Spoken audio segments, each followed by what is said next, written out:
बिहार में अगर सबसे ज्यादा प्रताड़ित है तो राजपूत है, तो क्षत्रिय समाज है। बिहार में अगर सबसे ज्यादा अपमानित है, और ये सभा हम किसी के पास हाथ पसारने नहीं आए हैं। मैं आपको ललकारूंगा नहीं, मैं आपको उकसाऊंगा नहीं। हम तुम्हें उस सीढ़ी पर तब तक नहीं चढ़ने देंगे जब तक तुम इस कंधे की ताकत को नहीं समझोगे। आपको पूछता कौन है? आप हैं कौन? कि क्या बिहार के लोग इस बात को महसूस करते हैं कि जिससे पूरा बिहार लड़ता रहा है, मैं पिछले 35 साल के राजनीतिक जीवन में उससे अकेला लड़ता रहा हूं। तो आज हमारे बीच में एक पीड़ा है, एक दर्द है, और वो दर्द और पीड़ा पिछले कई वर्षों से आपके बीच में है।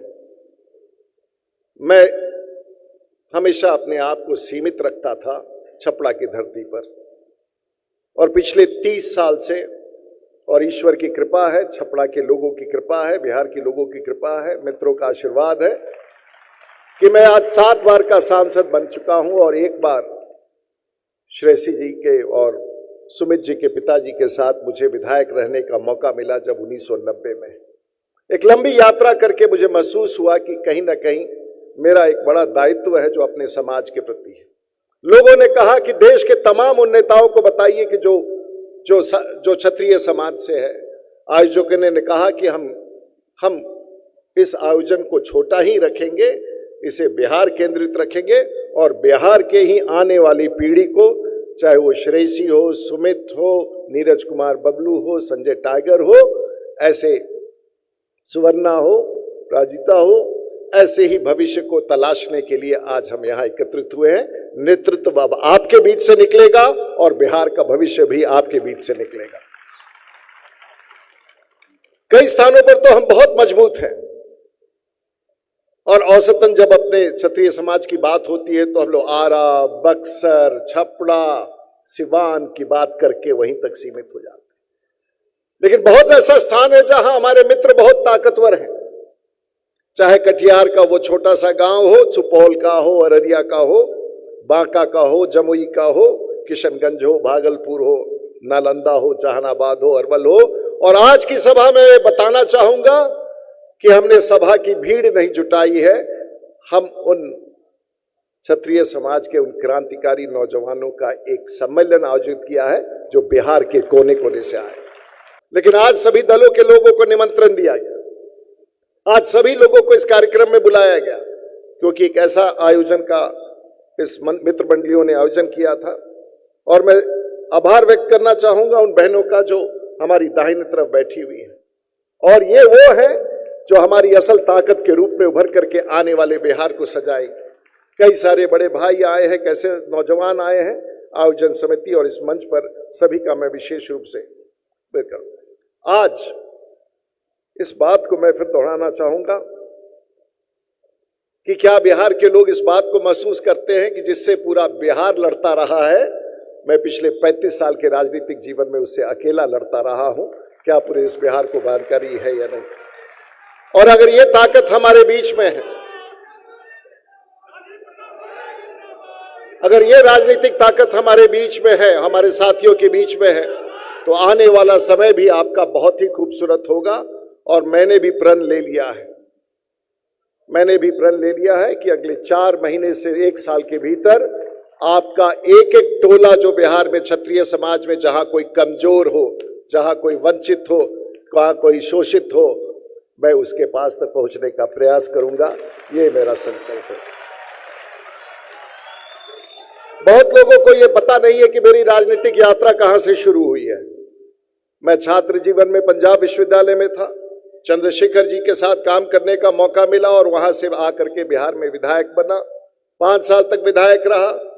अटल बिहारी वाजपेयी जब देश में नेतृत्व संभाल रहे थे तो उस समय देश में 1996 में पार्लियामेंट जाने का मौका मिला, और लगातार उसके बाद छपरा के धरती से जीत के आते रहा।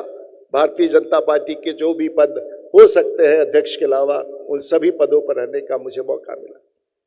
लेकिन मुझे ऐसा लगा कि ये वक्त आ गया है, और कई बार लोग इस मंच पर तलवार की बात करते हैं। अब तो जमाना ऐसा आ गया है कि एक बटन दबाइए और 2000 किलोमीटर दूर मिसाइल से अपने दुश्मनों को मार गिराया जाता है।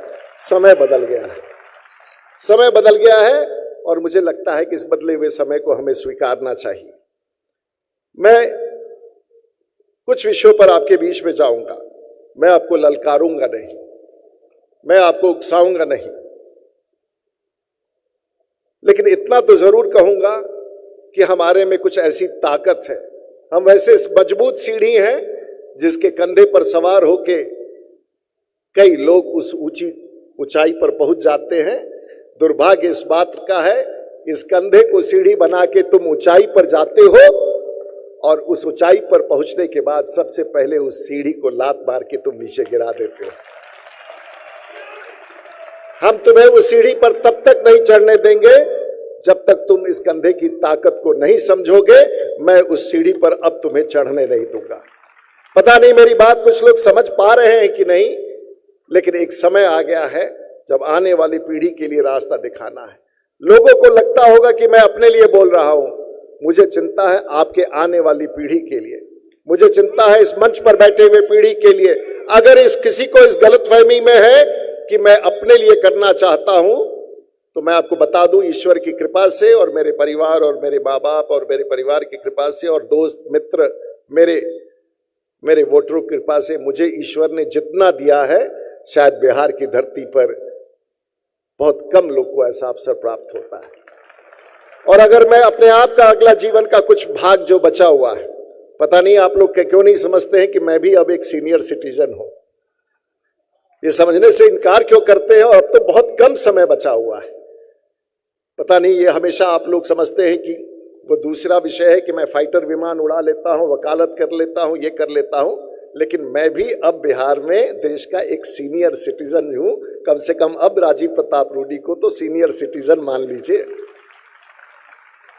लेकिन मेरा एक मानना है कि आपकी पहचान क्या है। अभी हमारे एक भाई साहब कह रहे थे कि ये नामकरण कर देना चाहिए, ये फलाना चीज कर देना चाहिए। आपको पूछता कौन है? आप हैं कौन? आपको नोटिस कौन ले रहा है? आप गलतफहमी में जी रहे हैं। हमको पता नहीं चलता है कि कई बार हमारे लोग, और ये सभा हम किसी के पास हाथ पसारने नहीं आए हैं। अगर किसी को गलतफहमी है, हम कोई मांग को लेकर नहीं आए हैं। अगर किसी को गलतफहमी है कि किसी मांग को लेकर आए हैं, तो इस मंशा को अपने मन से हटा दीजिए। हम किसी सरकार से, किसी से कोई मांग लेके नहीं आए। हम तो सिर्फ अपने समाज के आशीर्वाद को और हमारे अपने आने वाली पीढ़ी को आशीर्वाद दिलाने के लिए यहाँ आए। हमने किसी कौम का अपमान नहीं किया है, लेकिन कोई ऐसा दिन नहीं बीतता है जब कहीं ना कहीं आपके अखबार में आपके कौम का अपमान करने वालों के इस देश में संख्या की कमी नहीं। हर बार, हर जगह हम लोग सुनते हैं हमें शोषक कहा जाता है। लेकिन मेरे नजर में अगर बिहार में सबसे ज्यादा, और मैं बिहार की बात करना चाहूंगा, अगर बिहार में सबसे ज्यादा प्रताड़ित है तो वो, बिहार में अगर सबसे ज्यादा प्रताड़ित है तो राजपूत है, तो क्षत्रिय समाज। बिहार में अगर सबसे ज्यादा अपमानित है, बिहार में अगर सबसे ज्यादा शोषित है, बिहार में सबसे ज्यादा अगर पीड़ित है, तो संकल्प कर ले, इस पीड़ा से हम सब लोगों को उबारना है। और मैं तो अपने पार्टी का सदस्य हूं, सिपाही हूं, लेकिन जब अपने, और मेरी इच्छा क्या है? मेरी तो इच्छा है कि आने वाले पीढ़ी में एक ऐसा नेतृत्व हम लोग बना सके, हमारी बेटी पायलट बने, हमारा बेटा अफसर बने, हमारा बेटा डॉक्टर बने, हमारा बेटा इंजीनियर बने, हमारा बेटा देश की सेवा में फौज में जाए, बिजनेस में अच्छा करे, पढ़ाई में अच्छा करे और देश की सेवा करे। हम तो यही चाहते हैं ना। हम तो चाहते हैं इसी नींव को मजबूत करना, और ये तब हो सकता है जब बहनें अपनी बेटियों को पढ़ाना शुरू करें। हमें एजेंडा बहुत सिंपल रखना है, और हमें अपना एजेंडा बहुत ही ज्यादा सबके साथ मिला करके रहना है। हम हर समाज के पीछे खड़े हो जाते हैं और हम किसी कौम का अपमान नहीं करते हैं। हम झुक करके आपका सलाम करते हैं, आपको स्वीकारते हैं, लेकिन अगर हमें ललकारोगे तो फिर हम रुक करके, चुप करके बर्दाश्त नहीं करते हैं। यही हमारा फर्क। कई बार सत्ता में भागीदारी की बात होती है। सत्ता तो हम देते हैं, भागीदारी आपकी बनी रहती है। ये फॉर्मूला तो अब बदलना ही होगा, ये फॉर्मूला तो बदलना ही होगा, क्योंकि आप हर के खाते में हैं, आपको सब हर कोई को अपने खाते में मानता है। कहीं तो पूंजी जमा कीजिए, एक बैंक में पूंजी जमा कीजिएगा तो शायद हो सकता है कि आपकी पूछ हो, आपके खाते की पहचान बने।